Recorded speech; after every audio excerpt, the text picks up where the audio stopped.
Hello and welcome to the House of Blues, where I talk everything Chelsea and sometimes beyond, and I'm here to focus on the WSL and bring news, reviews and points of view to you, our wonderful Chelsea crew.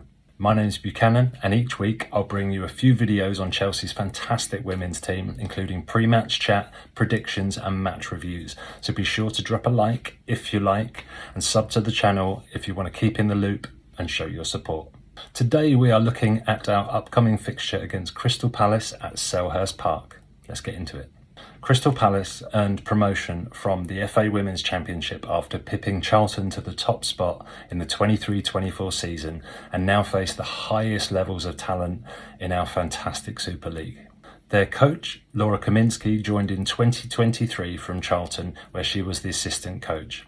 She has 15 years experience in coaching and has worked as assistant coach at Tottenham, Arsenal, Brighton, Watford, QPR and Chelsea. Laura helped Tottenham gain promotion to the Women's Super League for the first time in their history in 2019 and has now achieved the same with Crystal Palace. Kaminski is an English manager who likes to play a 4-3-3. Now, in the transfer market this season, Crystal Palace have made 9 signings, including Swedish midfield talent Mai Kato and the experienced American attacker Katie Stengel. There have been 8 outgoings, and of the 5 incoming loan signings they've made, 3 of the loanees are from Chelsea FC. Lexi Potter, Brooke Aspin and Georgia Fox, who I believe are all ineligible to feature in this coming fixture against their parent club. When we look at their key players, Elise Hughes has to be the standout player for Crystal Palace.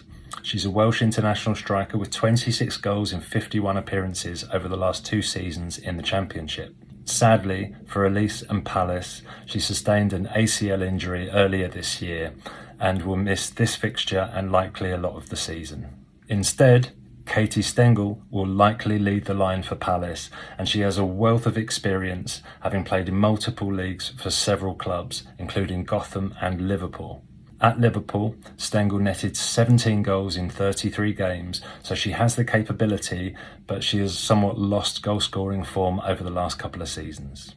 So when we look at our opponent's form, in their first match of the season against Spurs, Crystal Palace had a decent share of the ball with 48% possession, but they weren't able to turn that into many opportunities and only had 4 shots, all of which were off target, as opposed to Spurs, who had 26 shots with 17 of those being on target.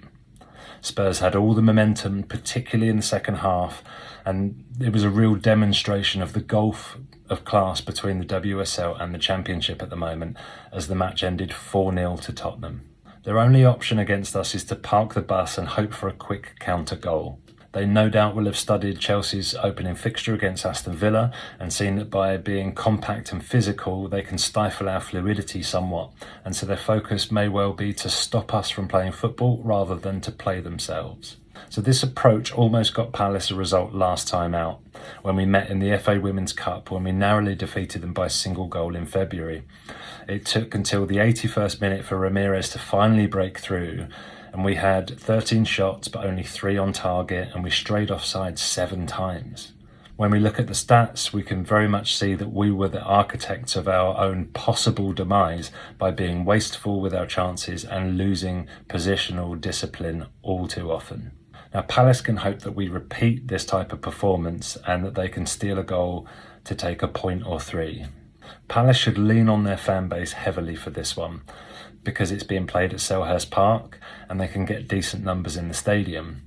Now, Selhurst Park can be a very tough venue to play if the crowd are in form, so Palace could definitely use this additional force to make us feel very unwelcome indeed. So how can we beat them? Well, we have quality in droves.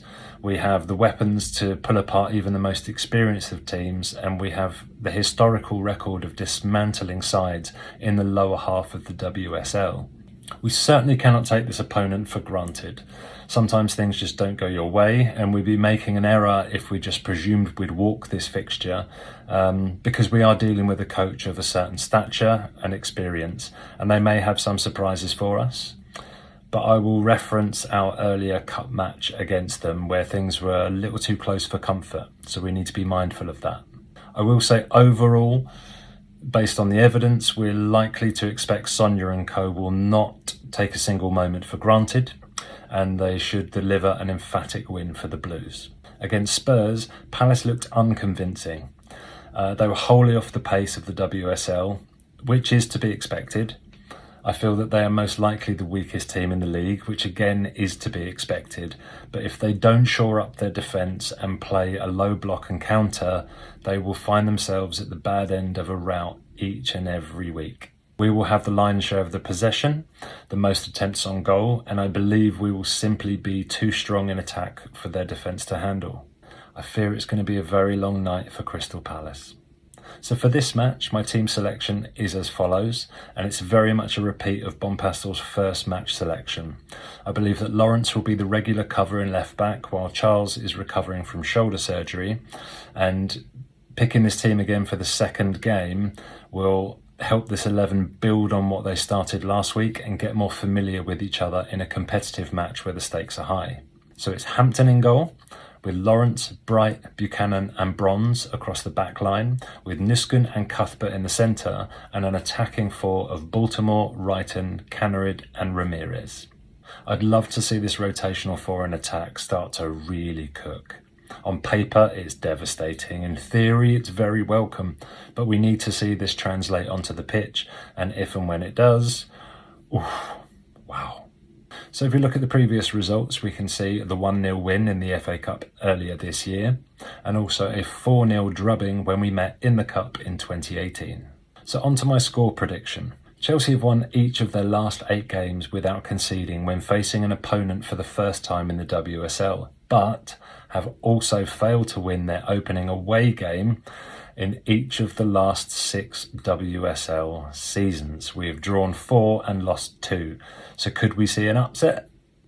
Nah.